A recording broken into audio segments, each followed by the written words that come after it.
So last week, as we started our series, we talked through the fact that there is repair, remembrance, and representation at the altar. We talked through Elijah when he was with the prophets of Baal and Asherah, and how the altar had to be repaired by Elijah in that moment in order for there to be this encounter. So what we're trying to do for this whole year, um, through different things that we'll kind of do and different things we'll kind of present, is really put us in this space of being locked in to the altar and intentionally having altar spaces, either physically or on paper or mentally or spiritually, where we have these altars, these places of encounter for God. Now, you may have a space. We talked about this last week when I talked about the altar my wife and I used to have. You may have a spot in your house that's going to be your altar, your place where you meet and commune with God. Um, I have a spot downstairs right by our front door where I typically come and do my thing in the morning, and I switch it up depending on how the dog is acting. So my altar is movable depending on how my dog is acting in the morning. But what I'm saying to us is we want this year to be marked by the altar. We want this year to be marked by God encounters, by meeting God, by all the things that we're going to talk throughout the next few weeks and we've talked about already in terms of what the altar looks like and what the altar represents. So in terms of that, let's open our Bibles and turn to the book of Joshua. I'll let you know where in a moment of the book of Joshua. I thought about this in terms of what the altar represents today and what we're jumping into today. The altar, just kind of the overarching theme of altar today, will be the altar as a place of remembrance, the altar as a place of memory. And when I thought about that, when I was thinking about that this week and kind of working on the message, it made me think about all these things where memory is tied up. It makes me think about musically. It makes me think about Michael Jackson, one of the most epic videos, right? Remember the time, right? Everybody did the dance. I bet you remember. Y'all, I bet you remember. Y'all know the dance, right? And so it's Magic Johnson, Eddie Murphy, Naomi Campbell, Michael Jackson, rest in peace. And so, but there was this remember the time when the idea behind the song was was encouraging this woman to remember to take her back to this marker of a time other than where they were right now that would spark in her a love and an adoration for the now because of what happened then.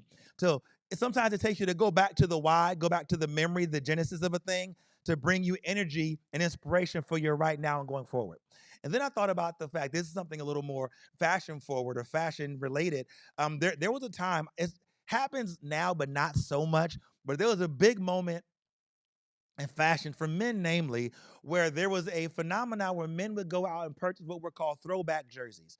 Throwback jerseys. You would find men who would purchase. There were some ladies who liked the throwback jersey too, I guess. But a lot of men would buy these throwback jerseys for different sports teams, different sports players. And the idea behind the throwback jersey, it would not be a current jersey. If you're a basketball fan, it's not the Golden State Warriors City jersey. It's not the current iteration of a jersey, but it's a throwback jersey. Like if you're talking about basketball, it's going back to the old school Raptors jersey that had like the dinosaur. People have their or the old school Bulls jerseys or the old school Lakers jerseys, not the new stuff when they have like a half of the city's name pronounced. That's not the throwback. Or football or baseball, whatever it was, they would go back to the Yankee stripes, right? So the throwback idea was something that they would wear out for real, and it cost a lot of money. Throwback jerseys weren't cheap. You could buy them at the swap meet. Y'all know what a swap meet is? Or that just an LA thing? So you could buy them for cheap, but it wasn't a real throwback jersey. It was an imitation. But a throwback jersey, it had a price attached to it that was nice and hefty, but it also had memory attached to it because it took the wearer back to a different time for their team, a different time for it. So there's a memory attached. And I think about in another aspect of memory, where I think about my wife, right? My wife, she's real big on this. In the era of smartphones and tablets and endless technology, she will still at the top of every year buy a calendar she can write in. She probably hadn't done it yet because I think her calendar may go into this year a little bit. I'm not sure. Okay, so it's probably coming soon. So she buys a calendar every year, and she writes down throughout.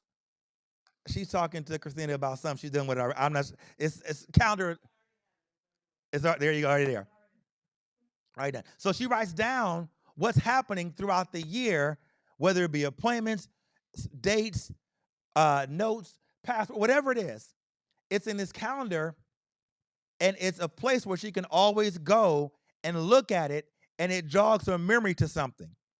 And typically, the calendar that she's writing in, it's it's writing down something as a reminder for not just the current date, but for a future date.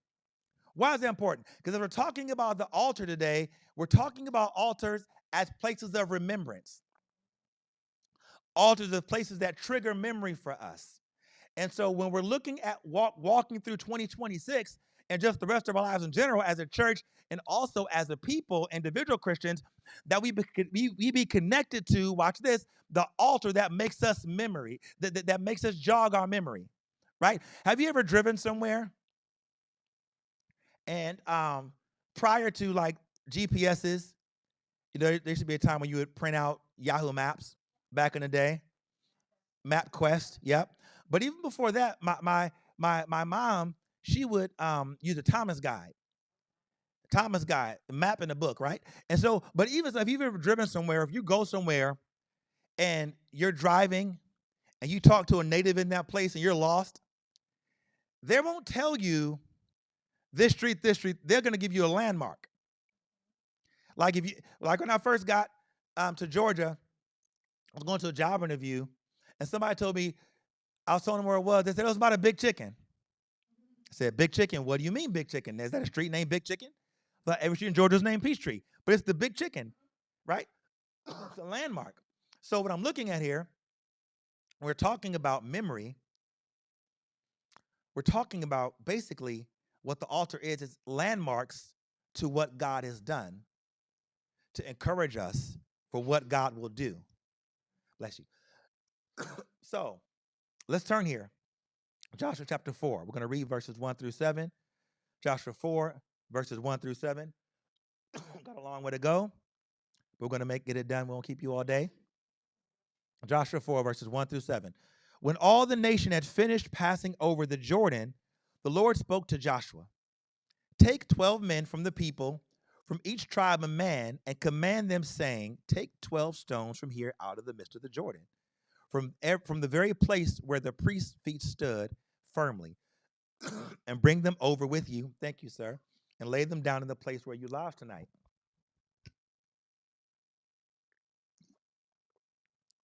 Verse 4. Then Joshua called the 12 men from the people of Israel, whom he had appointed, a man from each tribe. And Joshua said to them, pass on before the ark of the Lord your God into the midst of the Jordan, and take up each of you a stone upon his shoulder. Y'all don't mind me. My voice is on the way. I was supposed to do training with my son this weekend, vocal training, for holding my voice, but I didn't, and you're seeing the effects of that. There you go. Verse 5, and Joshua said to them, pass on before the ark of the Lord your God into the midst of the Jordan, and take up each of you a stone upon his shoulder, according to the number of the tribes of Israel. Verse 6, that this may be a sign among you. When your children ask in time to come, what do these stones mean to you? Then you shall tell them that the waters of the Jordan were cut off before the ark of the Lord, ark of the covenant of the Lord, when it passed over the Jordan. The waters of the Jordan were cut off, so these stones shall be to the people of Israel a memorial forever.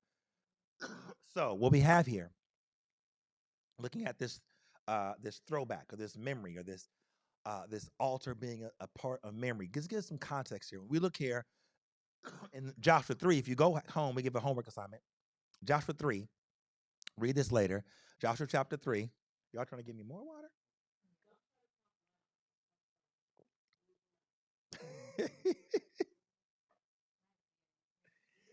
It got me looking like a patient. I'm using my mic. Y'all can hear me. Y'all online there bullying me.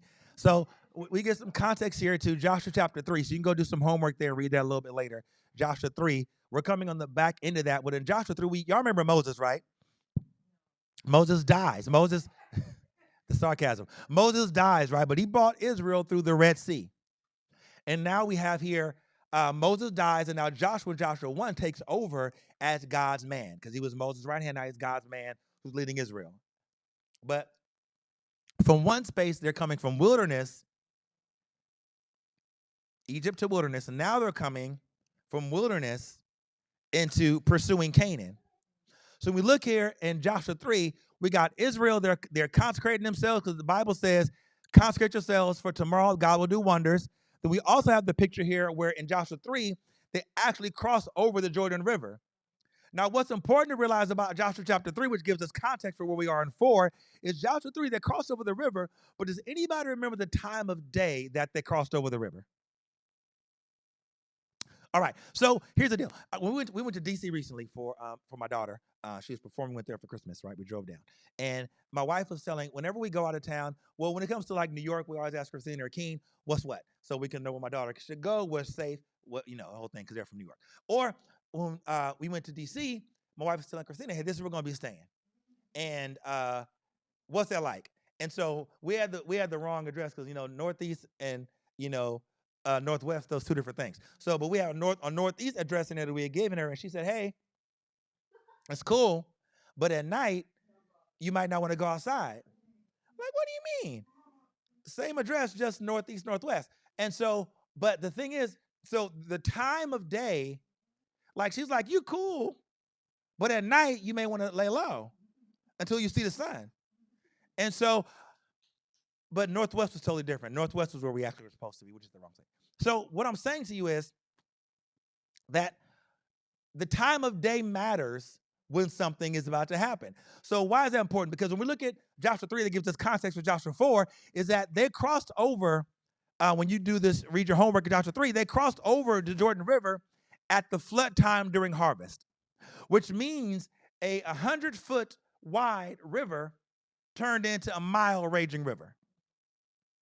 So a calm 100-foot wide river, like shooting the hooch, the width of that, it turned into something totally different than that. And it's raging. Y'all ever been to Roaring Rapids before? Y'all ever went like Roaring Rapids? Like, whitewater rap? Yeah. Y'all ever done that before? It's different. People die. I'm just saying. If so they were crossing over at a time that was inopportune to cross over.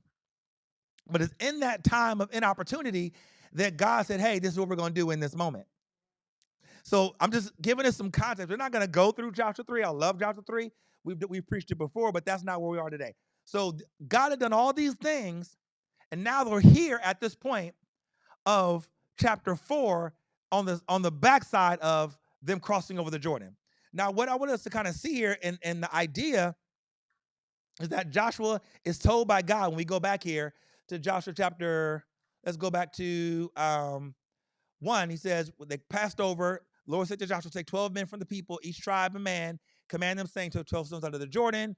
And they went, so basically they went and took every man representing the 12 tribes of Israel, go take a stone, go back into, here it is. We crossed over. Now, 12 men, go back to where you crossed over from. Watch this. Go back to where you crossed over from and get not pebbles, right? Because you've been to rivers before, right? You'll get some rocks off of the shore, and you skip rocks. Find a good skipping rock. No. He says, go back to where you crossed over from and get these stones, heave it on your shoulder, and bring it across. 12 of you guys representing the 12 tribes of Israel, and you want to put it at where you camp. They camped at Gilgal. So when you read through chapter 4, it says, hey, you're going to put it here where you camp. Take it out of where you went through and put it here where you camp. Go back to where you went through, take the stone, and then put it where you camp. And why is that important? Because God is what's giving us in terms of altars of remembrance, is that we need to go back and pull out of what we transitioned from and through to now say, God, and bring it back, watch this, to where we camp at. How many of us, let's keep it real for a second, how many of us have transitioned through a situation, have come out of a situation, and the only thing, our default response to what we came through, to what God brought us through, to what God carried us through, to what God delivered us from, our default response was, I want to forget that as fast as I can. I want to erase that from my memory. I want to go as Will Smith and Tommy Lee Jones. How can I get my hands on a deneuralizer so you can men in black me and make me erase my memory? That's what you and I do when we go through stuff. God, help me forget what I went through. But Joshua, commanded by God in chapter 4, says, go back to what you went through, get the stone out, and bring it back to where you camp at. Now, here's the deal. I said it before. He didn't go get a pebble. Because we can go back and say, I'll get this little token here, and I'll bring it back. He says, go back to what it was. Why is that important for us? Now, the people who crossed the Jordan with Joshua are a different breed of people who crossed the Jordan. The Red Sea with Moses. Because remember, Israel that crossed the Red Sea with Moses, the majority of them died in the wilderness. So the people who were now crossing the Jordan with Joshua were most likely kids and don't remember that time of crossing the Red Sea. Like if I ask my kids now, I talked to my son the other day, Miles, and there's some things just when he remember, he doesn't remember. I don't remember. We always talking the other day about Disney World and how many times his older siblings had gone versus how many times he had gone. And I'm like, we went this time. And then I always bring up the time when he was in his mama's belly and then when he was like a few months older, just about one. Like, I don't remember that. I don't remember those times. I definitely don't remember the belly, and I definitely don't remember when I was a baby. So there's something new. And then he went for like a knockdown, drag out trip when he was 10 that he remembers. That was his experience. So with Israel, the kids that went over the Red Sea, they didn't remember that. So now here's their moment. And here's what is important that I want to get into, and we'll touch a little bit on it later before we get out of here. They had no memory when they came over. Y'all remember when they came over the Red Sea, what happened? With Moses, said they shouted. Miriam had her tambourine. They were excited. And what did they do? They kept it moving. They built an altar, golden altar. Upset Moses so bad he broke the 10 Commandments. Had to go back and have God rewrite them again with his finger. Upset about it. So why is this important? Because Joshua had to see that there was no staying power with only relishing in what God did or what God is doing if I don't keep a memorial of the God that did it. It's easy. Have you ever been to church before and see like a deliverance service or like a high worship Holy Ghost filled service? Everybody's shouting, everybody's dancing, everybody's running, but they're not taking any kind of monument with them. What am I saying? They do all that in service. They scream, they shout, they speak in unknown tongues, they get hands laid on them, they fall out. But when you see them on the next day,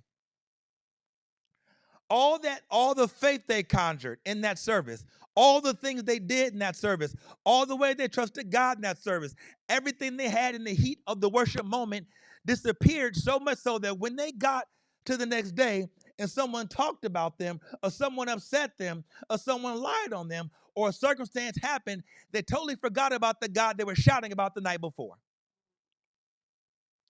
So Joshua's saying, y'all didn't take a monument from the Red Sea, but y'all gonna take a monument from the Jordan.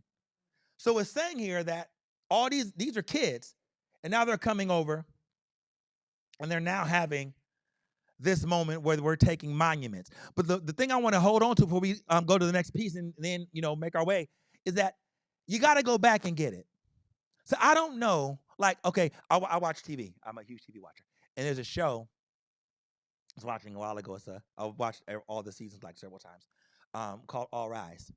There's a part of the show where the therapist had to take the daughter back to the time of a traumatic experience, took her back to the place physically, and then through conversation and therapizing her, took her back to the place mentally.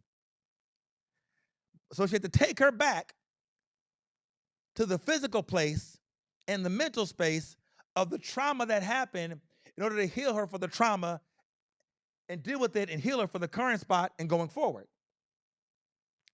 So what am I saying to us? That we can't be so quick to say, God, erase my memory from what happened, because God knows that if you do that, and we've done it, that going forward, you have no no measure by which to trust God by. Because you removed the existence of what God did. Because you were so traumatized by what you went through that you removed what God did for you in it. So Joshua's thing is that's not what we're doing here. Like we've used this example before. When you hard reset your computer, how they partition stuff off. Because we're partitioning this because when you reset it, you need this to reestablish the computer. Unless you are an IT guru, you can't do this without having a partition drive. Because you don't know how to reset and establish your computer from scratch. So the makers will say, you are not, like, even when I reset a MacBook, same thing. There's stuff that deletes, but then there's a part that's saved in order to reestablish what you are doing. So it keeps fragments to go forward. But I want to encourage us to not be so afraid of what you went through. Because you can think about right now, just think about it. What God has done for you in trying times and crazy scenarios and crazy places. And if you think about it too long, you'll be able to see and be grateful that God did that for you there. Now imagine if you forgot about what God did for you there just because it hurt so much. So he says they get these stones. They get these stones so they can be holding on to something. I think about the fires we had in the Palisades in California, and I remember when they went up to Altadena, I saw on the news there were houses that were burned to ashes, and there'll be a family that was standing in the middle of the rubble holding a wedding ring. They went back to the house to search for a wedding ring, went back to the house to search for a picture, and they held that picture, held that wedding ring as a monument and a memory trigger for them. Even standing in the middle of rubble, I got this thing as a reminder of the fact of a love that I had, of something that I did, of something I established, of somebody I love, or what. So these are reminders, even in the rubble and the ashes. So God is saying, take a reminder, take a token, even in the rubble and the ashes, of what I did, of my faithfulness, because you're going to need that to carry you forward. So we got that piece. And now we have the fragments that forecast. These are fragments that forecast. Why are we talking about fragments that forecast? So when I talk about a fragment that forecast, they're going back and taking out of all the stones that are in the Jordan River, they're taking 12. They're taking 12. And these stones are not just to build some spiritual Stonehenge, if y'all know what Stonehenge is.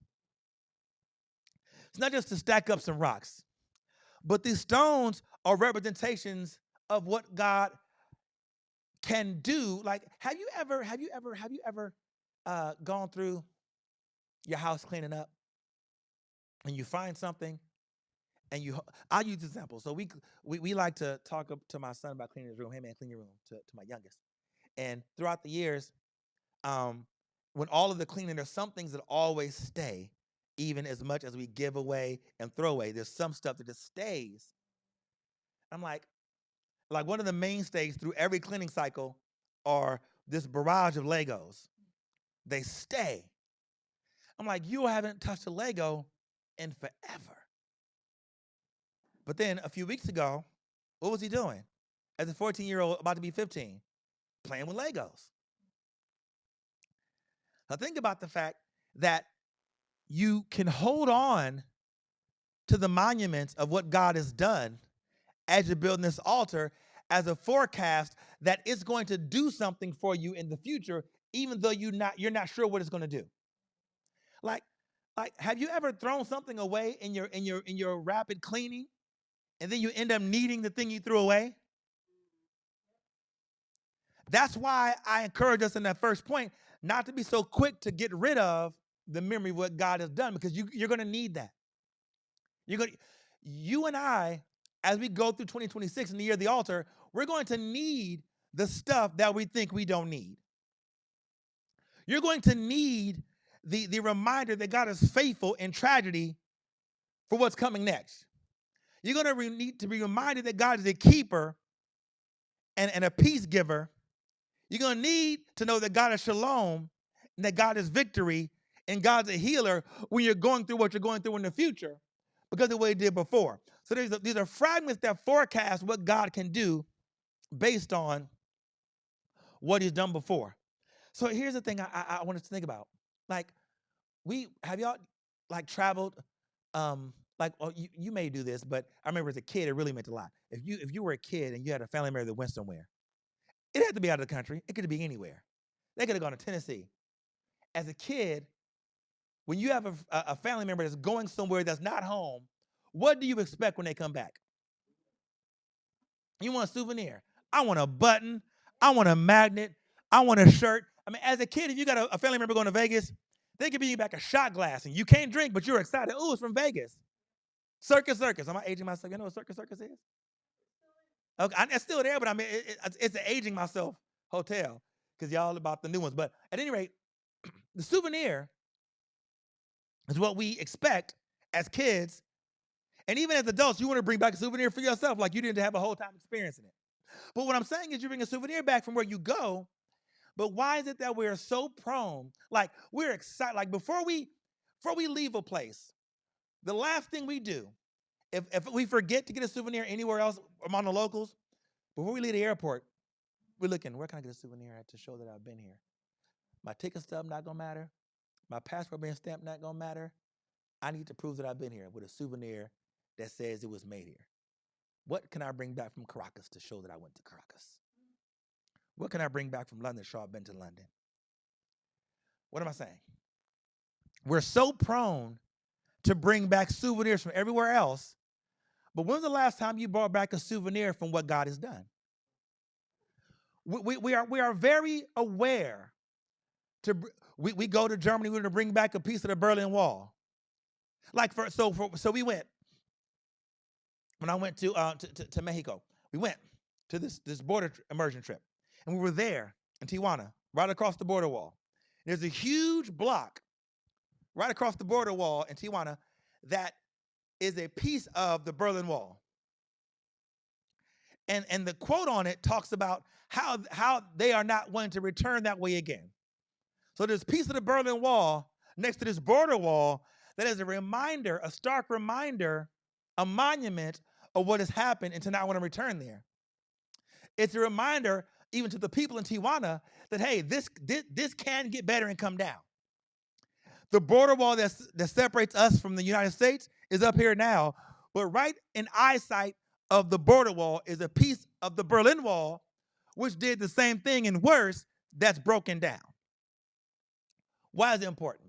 I want us to be people who are adamant about bringing back souvenirs from the places where God has shown himself strong on our behalf. Stop forgetting. We have terrible memories when it comes to that stuff. We forget so much. And that is shown by how it is we act with God right now, how we act with God in the future.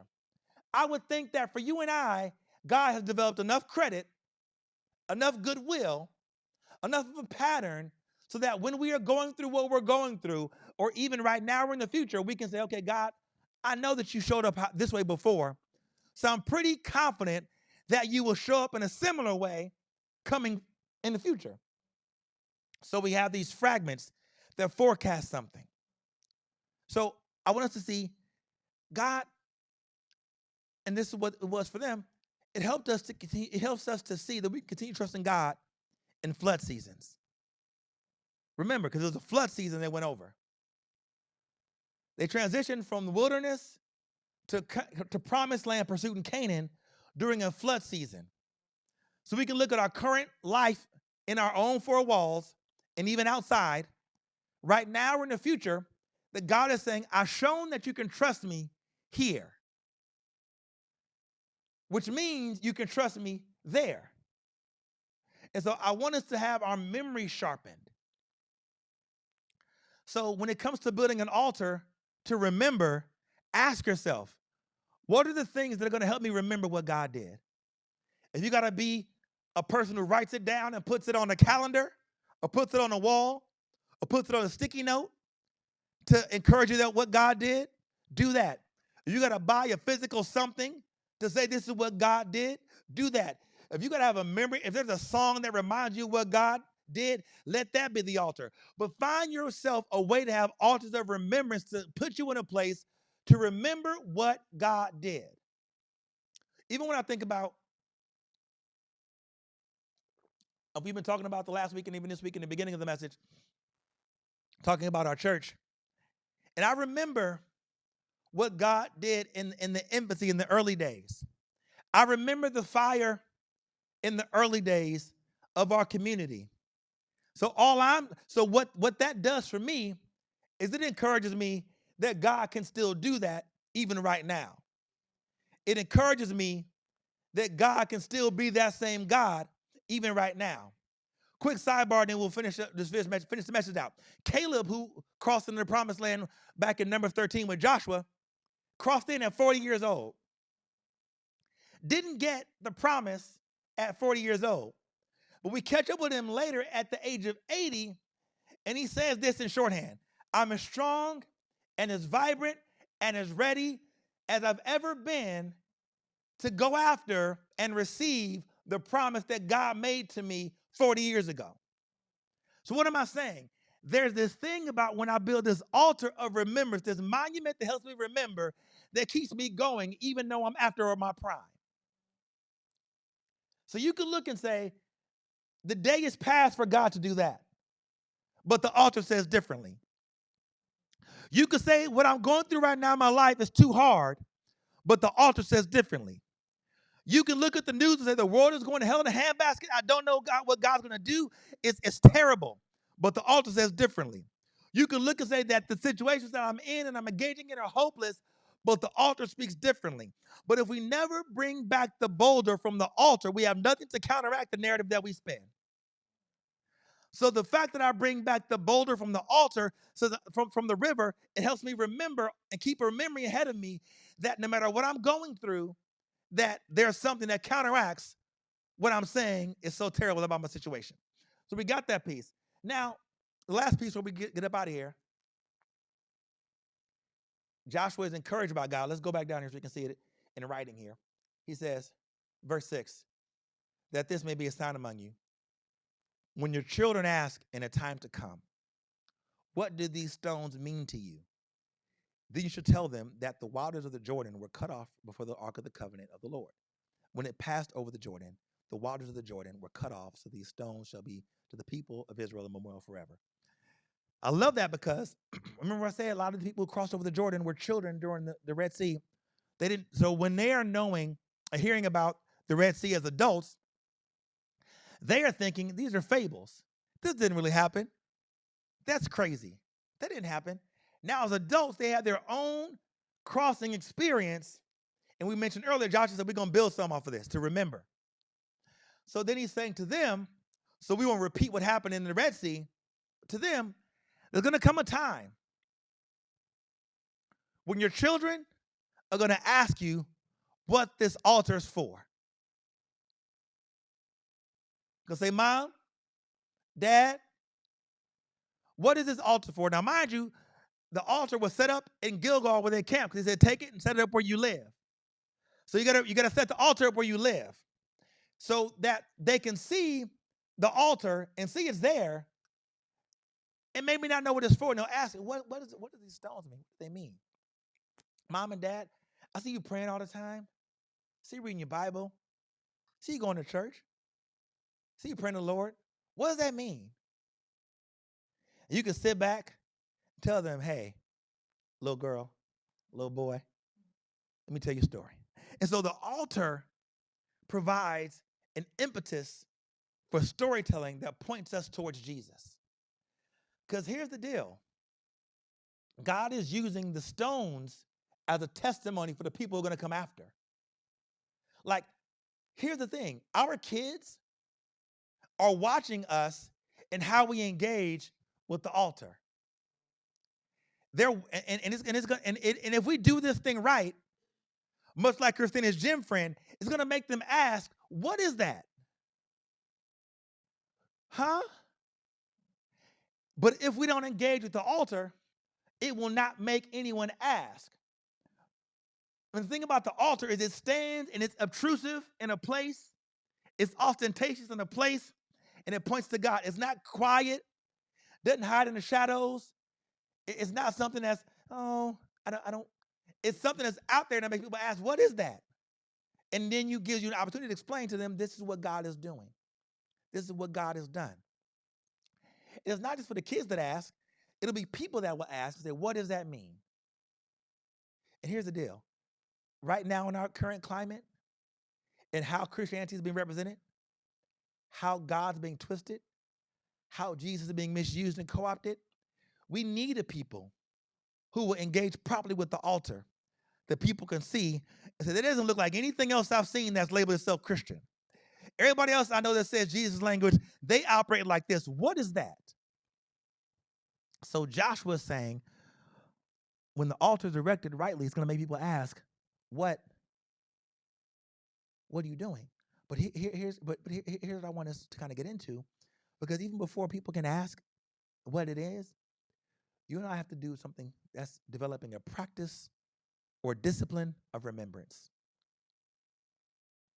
We got to be people who are disciplined to remember. We discipline ourselves on so many other things. We talk about the fact that we love souvenirs for everywhere else, but not except for what we went through and what God brought us through. But discipline, like how many of y'all got routines that you do that you are disciplined? If you don't do it, you are off. God says in this moment, develop a discipline of remembrance. And why is that important? I was reading some stuff and I saw a claim that some sociologists made here. It says sociologists claim that society aspiring to endure must become a community of memory and of hope. I love it because what it says is that in order to survive, to keep moving, to keep going, there needs to be a collective memory that sustains the hope. There has to be people who remember what has been to properly ready and prepare for what is coming. Of people who remember what God has done, how God showed up, how God delivered, how God set free, how God made himself known. And not people with a twisted and skewed memory, but a collective memory that can point people to. And it says, the sociologist says that is needed for a people to survive. Which means if you and I lose our collective memory, our collective consciousness about the activity of God, we start to diminish and dwindle. But it's also imperative that memory be a correct memory, not twisted, not skewed, but a collective memory of who God is. And as we get out of here, I'm done talking, on that at least. But it's a song that I love. It's an old song. It's a gospel song. Rest in peace, Richard Smallwood. This is not his song, but it's a John B. Key song called "Never Shall Forget." Never shall forget. And I love that song because the song, it's basically telling the people. It's a choir song. It says, "Never shall forget what he's done for me. Real joy of God, he set me free." And it goes through all these things that God did and how they never shall forget it. Great song. Never shall forget. Never shall forget. Never shall forget. But here's the ask that I would ask John B. Key. I'm not going to drop in his DMs and ask him now, but I would have asked if I was thinking about it back then. He's active online, so he probably would answer if I wasn't saying that crazy. But my ask to you all, if we're singing a song, never shall forget, never shall forget. My ask could be, if you are declaring you never shall forget, how will you remember? Okay, never shall forget. How will you remember? How will you remember? Like, as much as I'm embracing it, but I'm still like, I'm getting older. And my mind doesn't function the same way it functioned maybe at 18. So my wife, she encourages me in this quite often. She's like, hey, set a voice note and ask Siri to remind you or to write it down what you have, because you will forget it. So what she's giving me on a practical sense is ways to remember. Have you ever talked to an older person whose mind may not be sharp? Come here, abuela. Watching Coco. She's on her way out. She's on her way out. She She doesn't remember anything else. She's not talked. She's not talked. She's not said a word for the longest time. Sitting in her room, ready to expire, ready to be put up on the ofrenda. And Coco, grandson comes back and has the other picture that goes with her picture. She sees it. And he says, remember me, even when we are apart. And the parents and the family are looking, and they're like, oh, why is he doing what? Why? Leave mama alone. Leave her alone. He's like, no. He brings her this picture. Her mind is dim. She doesn't remember much. But he brings her a picture, a visible representation of something that she held one half of all of her life. And he said a word, and she's not talked. Watch the movie, you don't remember. She's not said a word for as long as they can remember. He brings that picture to her and starts singing that song, and her raspy, shaking, trembling voice, she joins in with him and starts singing the song.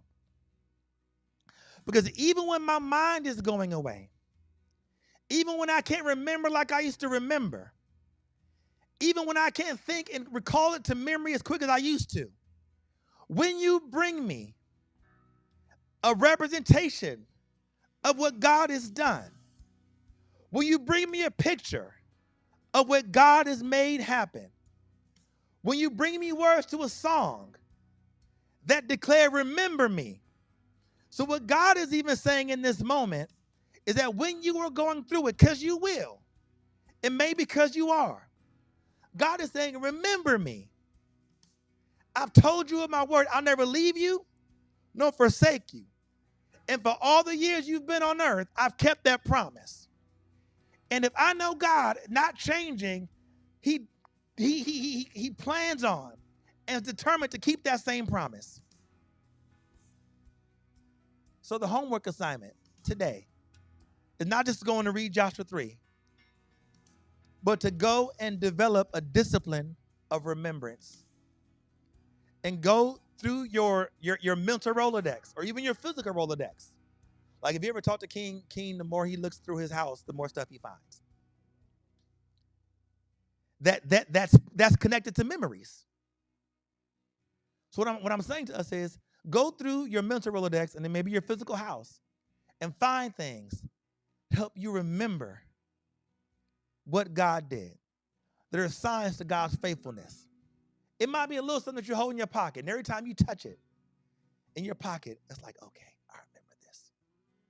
Why y'all think dry cleaners put the first dollar they made? Why do you think you go to a dry cleaner and they put the first dollar they made up? Because it reminds them, it grounds them. So how do we remember? Amen?